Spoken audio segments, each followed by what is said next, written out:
Hi guys, welcome to my channel. Today video ఏంటి అంటే fish curry ready చేయబోతున్నాను. ఈ ఫిష్ కర్రీ అనేది నేను మా అత్తయ్య గారి దగ్గర నేర్చుకున్నాను. సేమ్ ఆవిడ కూడా ఇలాగే ప్రిపేర్ చేస్తూ ఉంటారు.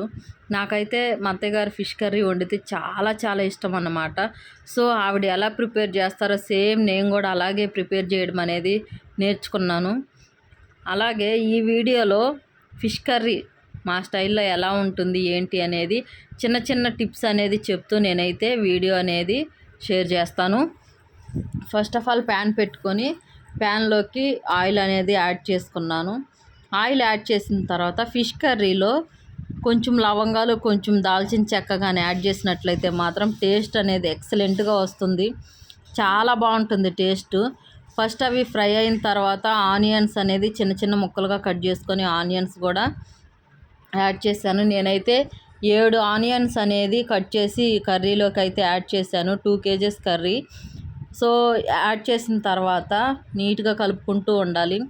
లైట్గా ఒక హాఫ్ మొత్తం కూడా ఫ్రై అయింది అనుకున్న తర్వాత అల్లం వెల్లుల్లి పేస్ట్ కూడా యాడ్ చేసుకొని పచ్చివాసన అనేది పోయే వరకు కూడా ఫ్రై చేసుకోవాలన్నమాట. ఇవి మొత్తం కూడా ఆనియన్స్ కానీ అల్లం వెల్లుల్లి పేస్ట్ కానీ ఇవంతా కూడా ఫ్రై అయ్యేసరికి మనకి ఆనియన్స్ 70% అనేది కుక్ అయిపోతాయి, ఫ్రై అవుతాయి అన్నమాట. ఆ తర్వాత ఫిష్ ముక్కలు కూడా యాడ్ చేసుకోవాలి.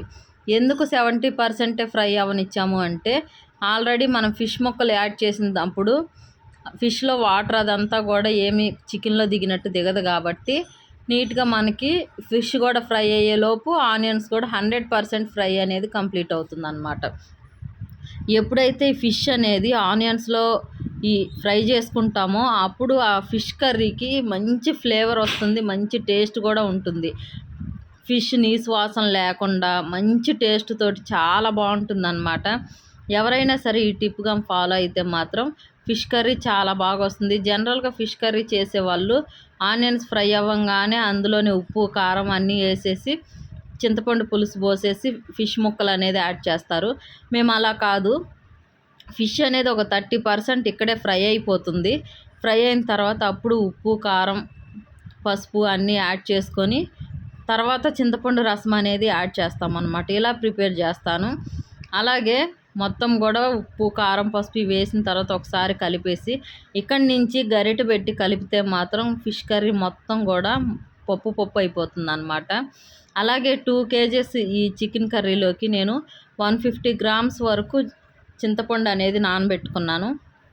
చింతపండు గుజ్జు కూడా చిక్కగా తీసేసి చింతపండు అనేది యాడ్ చేసిన తర్వాత మొత్తం కూడా నీట్గా కలుపుకోవాలి. గిన్నె కుదుపుకుంటూనే కలపాలన్నమాట, గరిటె పెట్టి అయితే కలపకూడదు. ఇలా కర్రీ మొత్తం కూడా కలుపుకుంటూ కర్రీ అనేది ప్రిపేర్ చేసుకోవాలి.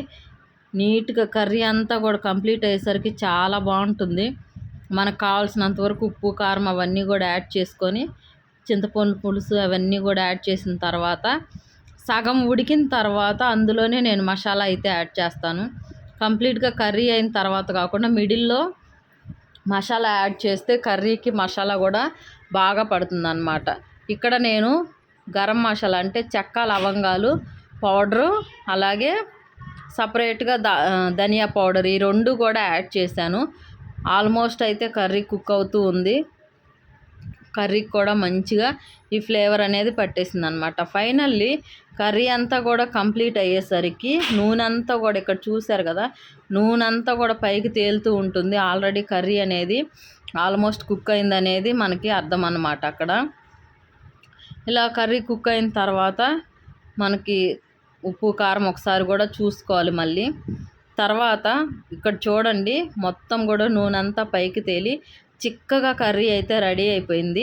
కర్రీ రెడీ అయిన తర్వాత మళ్ళీ కొంచెం గరం మసాలా అలాగే ధనియాల పౌడర్ కూడా యాడ్ చేసుకొని మనం కొత్తిమీర అది యాడ్ చేసుకొని సర్వ్ చేసుకున్నట్లయితే మాత్రం కర్రీ కంప్లీట్గా రెడీ అయిపోతుంది. ఇలా ట్రై చేసి చూడండి. మీకు టేస్ట్ ఎలా వచ్చింది అనేది ఒకసారి కామెంట్ చేయండి. ఒక్కసారి మీరు కానీ ఇలా వండుకోవడం ట్రై చేస్తే జీవితకాలం ఇలాగే వండుకుంటూ చూస్తారనమాట. Thank you.